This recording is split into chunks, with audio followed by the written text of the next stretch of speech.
우리 지휘자도 없는데 정말 더 열심히 잘해주셔서 정말 감사드리고 우리 성가대 대장인 우리 윤성미 장로님께서 기도하시면서 잘 이끌고 계신 것 같습니다. 오늘 부른 찬송 찬양하고 오늘 제가 하려는 설교하고 내용이 똑같습니다. 정말 오늘 부른 찬양대로 주만 바라보라 이 말씀을 하는 거고 그 어떤 사랑으로도 정말 하나님의 그 사랑, 하나님과 우리의 그 사랑을 끊을 수 없다. 이 말씀 여러분들 은혜 받으시기 바랍니다. 영국의 유명한 설교가였던 이 스펄전 목사님이 시골에 있는 어떤 농가를 방문했습니다. 농가의 마당에 보니까 풍향계가 있었습니다. 여러분 풍향계 어떤 건지 아시죠? 이렇게 바람 부는 방향에 따라서 이렇게 거기 뭐 닭이 그려 있기도 하고, 그래서 이 방향에 따라서 움직이는 동서 남북이 아니라 바람에 따라서 이 바람 부는 방향을 알려주는 것인데요. 그 화살촉 끝에 이 하나님은 사랑이시다 한 글자에 천이 이렇게 내려져 있는 것을 이 스펄전 목사님이 보았습니다. 그래서 스펄전 목사님이 그 농부에게 묻습니다. 설마 하나님의 사랑이 바람 부는 대로 바뀐다고 해서 저렇게 그러는 거 아닙니까? 이렇게 묻죠. 그러니까 그 농부가 웃으면서 이렇게 대답합니다. 아닙니다.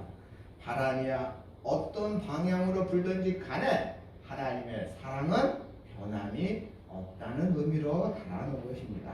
이렇게 대답을 하죠.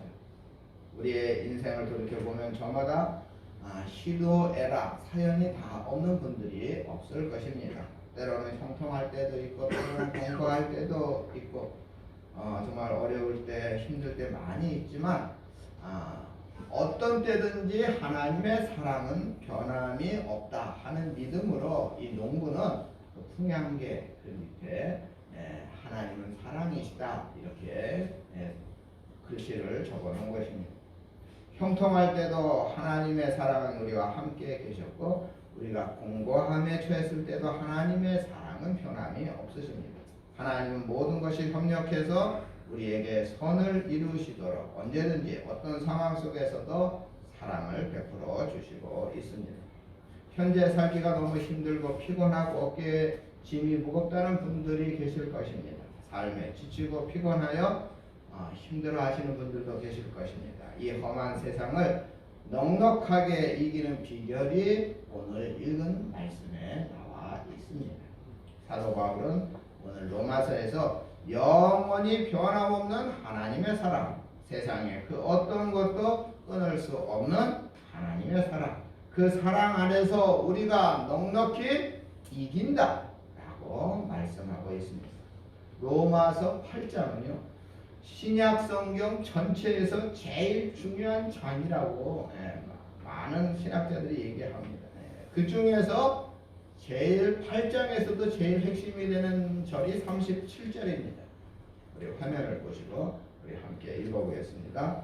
그러나 이 모든 일에 우리를 사랑하시는 이로 말미암아 우리가 넉넉히 이기느니라. 그냥 이기는 것이 아니고 넉넉히 이기는 것이다. 우리를 사랑하시는 이로 말미암아 우리가 넉넉히 승리한다고 말씀합니다. 이 말씀은 사도 바울이 체험한 넉넉히 이기는 삶에 대한 간증이라고 할 수 있습니다. 31절 후반부에 보시면 하나님이 우리를 위하시면 누가 우리를 대적하려 아주 자신 있게 말하고 있습니다. 보충 설명할 필요가 없죠. 하나님이 우리를 위하시면 즉 하나님이 우리 편이기 때문에 아무도 우리를 대적할 수가 없다 이런 뜻입니다. 하나님이 우리 편이기 때문에 우리는 누구와의 대결에도 넉넉히 이길 수가 있습니다. 온 세상을 창조하신 하나님이 우리를 사랑하시고 우리를 위해 주시는데 감히 누가 우리에게 맞서 대적을 하겠습니까? 이 자리에 계신 성도님들 모두 천지 만물을 지으신 하나님의 자녀들입니다. 온 세상이 다 나를 반대해도 마땅하신 하나님이 우리 편입니다. 내 편입니다. 내 아버지가 되어주십니다. 그래서 두려울 것이 없다는 뜻입니다. 우리 히브리서 13장 6절과 시편 23편 4절 말씀 우리 한번 읽어보겠습니다. 주는 나를 돕는 자시니 내가 무서워 아니하겠노라. 사람이 내게 어찌하리요? 내가 사망의 음침한 골짜기를 다닐지라도 해를 두려워하지 않을 것. 주께서 나와 함께 하심이라. 주의 지팡이와 막대기가 나를 안위하시니라. 이 두 말씀 하나님이 함께 계시고 하나님이 내 편이 되어 주시는 것을 말하고 있는데, 그런데 하나님이 내 편이 되어 주신다고 고난과 시련이 없다는 뜻이 아닙니다. 하나님 사랑을 받는 자녀라고 해서 항상 승승장구하며 살아가는 것이 절대 아닙니다. 믿음의 조상 아브라함도 그냥 쉽게 믿음의 조상이 된 것이 아닙니다. 정말 여러 번의 어려움이 있었고 마지막 시험이 또 있었죠. 아들 이삭을 바치라는 그런 시험에 합격했을 때 그제서야 복의 근원이 되는 믿음의 조상으로서의 자격을 부여받았습니다. 요셉도 수많은 고난과 억울함과 고통을 당했지만 그가 역경을 통과한 뒤에 애굽의 총리 대신이 되어서 자기의 가족과 자기의 민족을 흉년에서 구할 수가 있었습니다. 이처럼 우리들도 고난과 시련을 통과할 때 두려워하지 말아야 합니다. 고난과 시련을 통과하고 나서 전능하시고 막강하신 우리 하나님이 나와 함께 하신다 하는 놀라운 사실을 우리가 체험할 것이고, 우리가 사도 바울처럼 우리도 간증할 수가 있습니다. 예레미야서 29장 11절 말씀인데요. 우리 화면 보시고 우리 함께 읽겠습니다. 나 여호와가 말하노라. 너희를 향한 나의 생각은 내가 아나니 재앙이 아니라 곧 평안이요 너의 장래의 소망을 주려는 생각이라. 하나님의 사랑을 받는 자녀라고 해서 고난과 풍파가 없는 항상 편안한 길로만 나아가는 것이 절대 아닙니다. 로마서 8장 31절에 세상에 그 어떤 것도 대적할 수 없는 것은 고난과 시련이 없다는 뜻이 절대로 아닙니다. 어떤 고난과 시련이 있어도 두려워하거나 근심할 필요가 없다는 뜻입니다. 하나님이 우리 편이 되어서 넉넉히 이길 수 있게 해 주시기 때문에 두려워하지 말고 근심하지 말라는 뜻입니다. 이 사람이 누구일까 한번 맞춰보시기 바랍니다. 세계적으로 유명한 음악가입니다. 불행히도 이분은 그야말로 말할 수 없는 고난의 연속의 삶을 살았던 분입니다. 10살도 되기 전에 이 음악가의 아버지 어머니가 다 돌아가셨습니다. 졸지에 고아가 된 그를 키워준 형이 있었는데 그 형은 너무나도 지치고 힘들어서 동생을 미워했습니다. 참 자기 살기도 어려운데 동생까지 책임져야 하는 것이 너무 힘들었기 때문이죠. 그 어른이 되어서도 어려운 생활이 계속됐는데요. 결혼한 지 13년 되던 해에 부인이 죽습니다. 또다시 결혼했는데요. 이 음악가는 사별한 부인의 자녀들을 포함하면 모두 20명의 자녀를 갖게 됩니다. 근데 그 중에 10명은 어려서 죽었습니다. 10명의 자녀 중에 한 명은 20살이 넘어서 죽었고 또 한 명은 정신지체 장애를 가지고 있었습니다.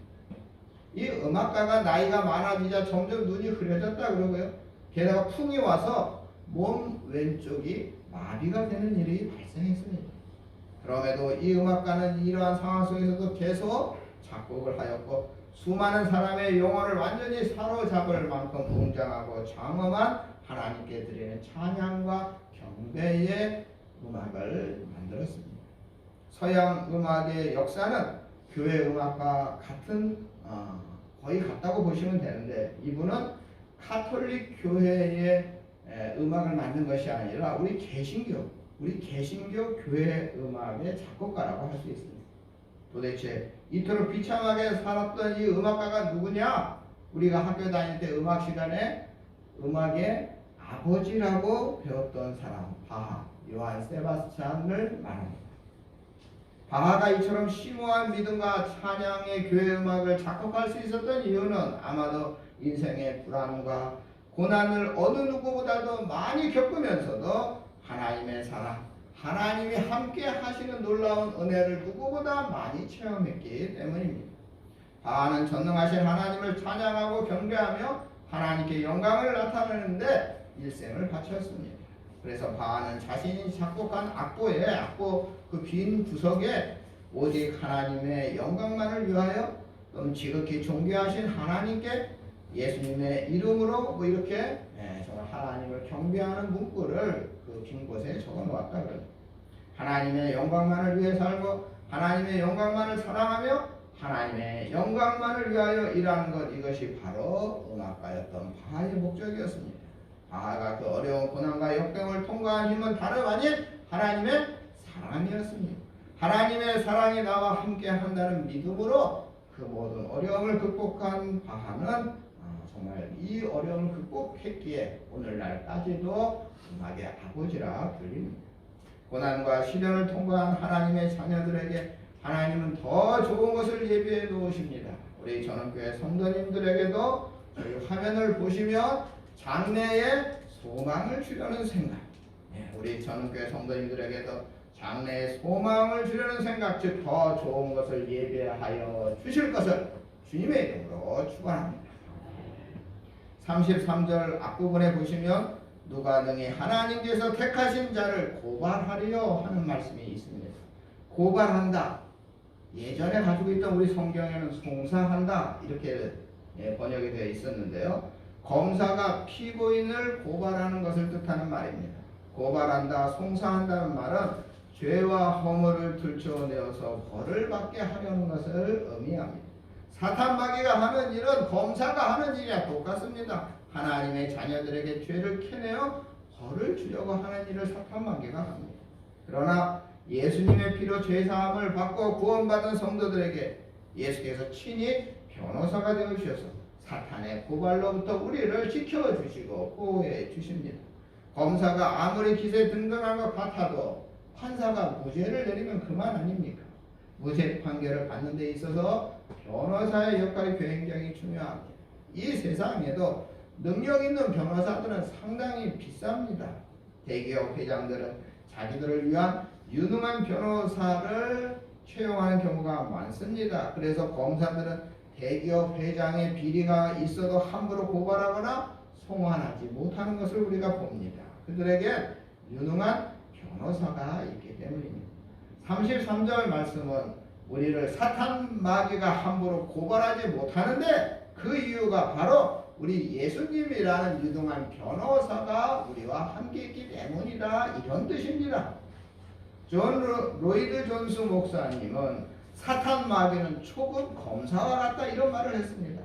사탄 마귀는 크든 작든 우리의 죄를 함부로 들춰내려고 합니다. 하지만 걱정할 필요가 없습니다. 아무리 죄를 들춰 우리에게 덮어씌우고 형벌을 받게 하려고 해도 만민의 재판장이 되시고 입법자가 되시는 하나님이 의롭다는 판결을 내린 사람은 더 이상 고발하거나 송사할 수가 없습니다.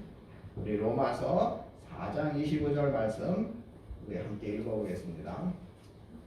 예수는 우리 범죄함을 위하여 내어줌이 되고 또한 우리를 의롭다 하심을 위하여 살아나셨느니라. 이 말씀 그대로입니다. 예수님이 우리의 죄값을 다 치러주셨기 때문에 사탄 마귀가 우리를 고발해도 걱정할 필요가 없습니다. 하나님의 아들 예수님이 우리의 죄값을 다 치러주셨고 하나님이 우리를 의롭다 하셨는데 누가 우리를 정죄하겠습니까? 죄의 값은 사망이고 피는 생명이기 때문에 죄 없으신 예수님이 그 피를 쏟아 우리를 구원해 주셨습니다. 예수님의 피값으로 의롭다 함을 얻었기 때문에 죄의 형벌을 받지 않고 그 누구도 정죄할 수가 없습니다. 하나님이 이미 우리 성도들 믿는 자들의 죄를 용서했다. 죄가 없다. 너희는 의인이다. 선포하셨기 때문에 우리는 결코 정죄받지 않는다. 이런 뜻입니다. 오늘 본문 33절, 34절 우리가 읽어보겠습니다. 우리 5번입니다. 화면 보시고 우리 함께 읽겠습니다.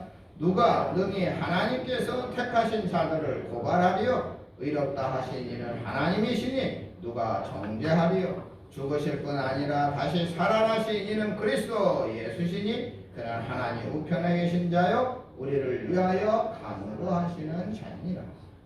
하나님이 이미 우리를 택정하셨고 의롭다 하셨고 또 지금도 예수님은 하나님 우편에 우리를 위해 간구하시고 변호하시고 계시기 때문에 결코 우리를 정죄할 수가 없다 하는 뜻입니다. 예수님은 지금도 우리를 위해 기도하시며 변호사가 되어주시고 죄를 이기고 마귀를 이기고 승리하도록 우리를 도와주시는 분입니다. 바로 이것이 우리가 이 세상에서 넉넉히 이길 수 있는 승리의 비결입니다. 35절 말씀 우리 한번 읽겠습니다. 누가 우리를 그리스도의 사랑에서 끊으리요 환난이나 공고나 박해나 비근이나 적신이나 위험이나 칼이라. 요즘 기술이 아주 좋습니다. 이 얇은 노끈 있지 않습니까?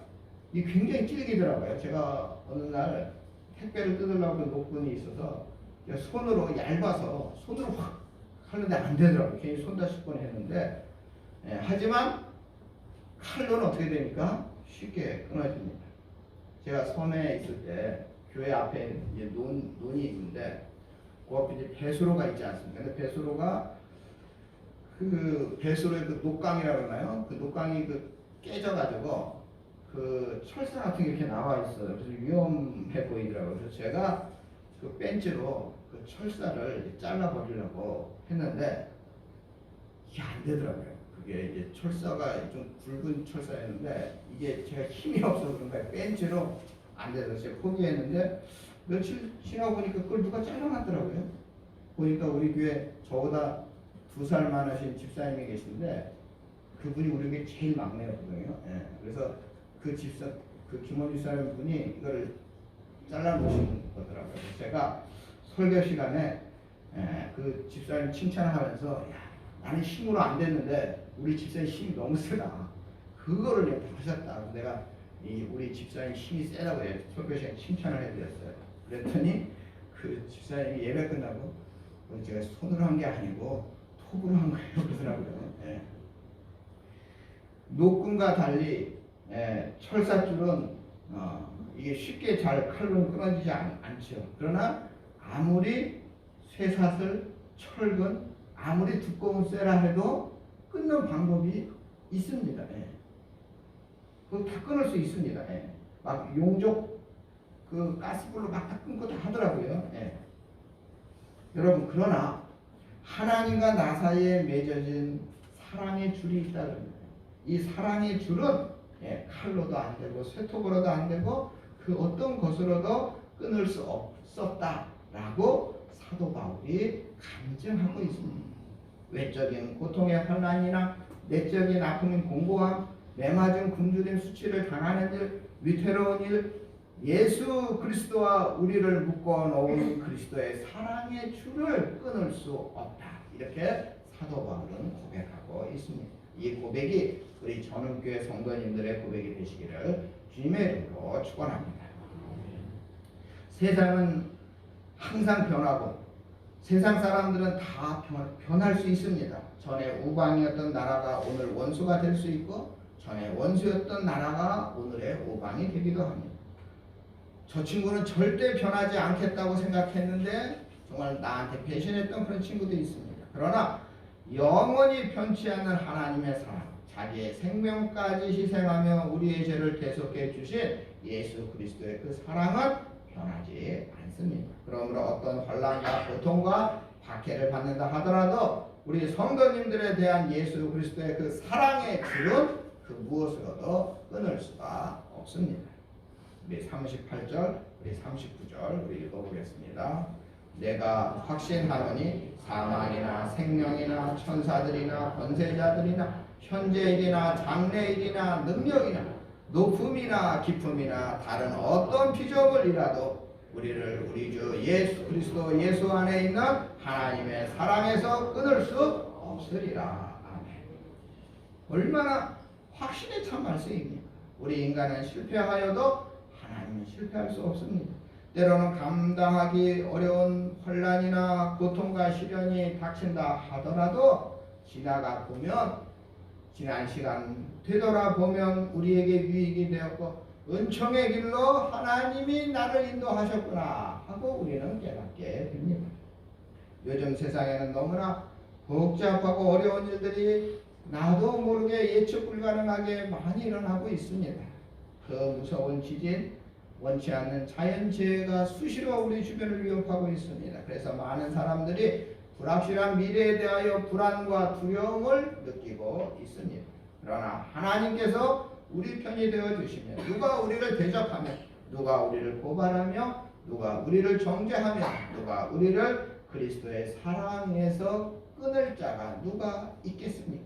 아무리 험한 세상이라 할지라도 이 세상에 그 무엇도 끊을 수 없는 믿음을 가지고 살면 세상을 넉넉하게 이기며 하나님의 평강을 누리는 하나님의 자녀로 우리는 다 담대하게 살 수가 있습니다. 미국 대통령 중에 지금도 아마 그 존경받는 대통령 중에 한 사람인데요. 제가 학교 다닐 때 이 배운 것은 이 루즈벨트 대통령을 배울 때는 소아마비 환자가 그 휠체어 타고 있는 모습이 아마 교과서에서 제가 본 것 같아요. 예. 그런데 제가 지난주에 깜짝 놀란 사실을 알게 됐는데요. 루즈벨트 대통령이 어릴 때는 공부를 잘했을 뿐 아니라 운동도 잘했다고 해요. 루즈벨트 대통령이 하버드대를 졸업했고요. 변호사가 되어서 승승장구했고요. 1920년 민주당 부통령 후보가 됩니다. 그런데 선거에서 패배합니다. 항상 1등, 항상 이기며 나아갔던 루즈벨트가 하늘 높은 줄 몰랐던 이 루즈벨트가 처음으로 브레이크가 걸린 겁니다. 그런데 엎친 데 덮친 격이라고 그만 루즈벨트 대통령이 어린이들이 걸리는 소아마비 병을 낙선 직후 39살 때 걸립니다. 예. 신기하죠. 예. 소아마비는 어린이만 이게 한 게 아니더라고요. 지금은 소아마비 환자가 거의 없어요. 예방약을 우리가 다 맞기 때문에 없는데, 그러나 지금도 소아마비에 대한 치료약은 없다 그런 거예요. 예방은 할 수 있어도 치료제는 없대요. 어쨌든 나이 39에 소아마비에 걸린 거예요. 그러니까 지금부터 한 100년 전쯤 1920년 루즈벨트는 나이 39에 소아마비에 걸려서 하반신을 못 쓰는 불행을 당합니다. 사람들은 승승장구하던 루즈벨트의 정치 생명이 끝났다고 아쉬워했고 많은 사람들이 휠체어에 앉아있는 루즈벨트를 보고 동정했습니다. 하지만 루즈벨트는 절망에 빠지지 않고 정말 재활치료를 열심히 받고 휠체어를 탈 수밖에 없었지만 정치 활동을 계속했고 그의 능력을 인정받습니다. 결국 대통령 후보가 되었고 휠체어를 타고 미국 전역을 돌면서 선거운동을 합니다. 그래서 미국 역사상 가장 오래 집권한 대통령이 된 거죠. 그러니까 4선을 해요. 물론 이제 루즈벨트 대통령 이후에 미국 헌법이 고쳐집니다. 2번만 할 수 있도록 고쳐졌기 때문에 지금 이 루즈벨트의 기록은 깰 수가 없습니다. 어쨌든 이 신문 기자가 대통령을 찾아오죠. 루즈벨트 대통령을 찾아와 질문합니다. 당신의 놀라운 성공과 존경받는 삶의 비결이 무엇이냐고 묻습니다. 그러자 루즈벨트 대통령은 한마디로 승승장구하던 나는 소아마비에 걸려 끊임없이 나락의 길로 떨어질 것이라 생각했지만 하나님은 나를 사랑의 줄로 다시 일으켜 주었습니다. 소아마비의 병은 나의 다리를 못쓰게 만들었지만 그럼에도 소아마비가 하나님과 나의 사랑의 줄은 끊지 못했습니다. 하나님과 우리 전원교회 성도님들과의 이 사랑의 줄도 그 어떤 사탄 마귀라 할지라도 끊을 수가 없습니다. 오늘 전원교회 성도님들 모두 사도 바울과 같은 신앙 고백으로 거칠고 광야 같은 세상을 넉넉히 이기고 하나님의 평강을 누리며 충성된 신앙 생활로 넉넉히 승리하는 우리 성도님들이 다 되시기를 주님의 이름으로 축원합니다. 사랑의 하나님, 부족한 저희들에게 영원히 변함없는 사랑을 베풀어 주신 것 진심으로 감사를 드립니다. 우리들 모두 이 험한 세상을 살아갈 때 어려움과 괴로움에 허덕일 때가 많습니다. 사탄은 언제나 우리를 고발하며 떨어뜨리려 하고 있습니다. 하지만 저희들 감당하기 어려운 현실의 고통 속에서 실망하거나 절망하지 않게 하시고 세상에 그 어떤 것도 끊을 수 없는 하나님의 사랑, 그 사랑 안에서 우리는 넉넉히 이긴다는 믿음 가지고 굳건하게 정말 주 예수 그리스도를 붙들고 승리의 나팔을 불게 하여 주시옵소서. 우리를 구원하신 예수님의 이름으로 기도드립니다. 아멘.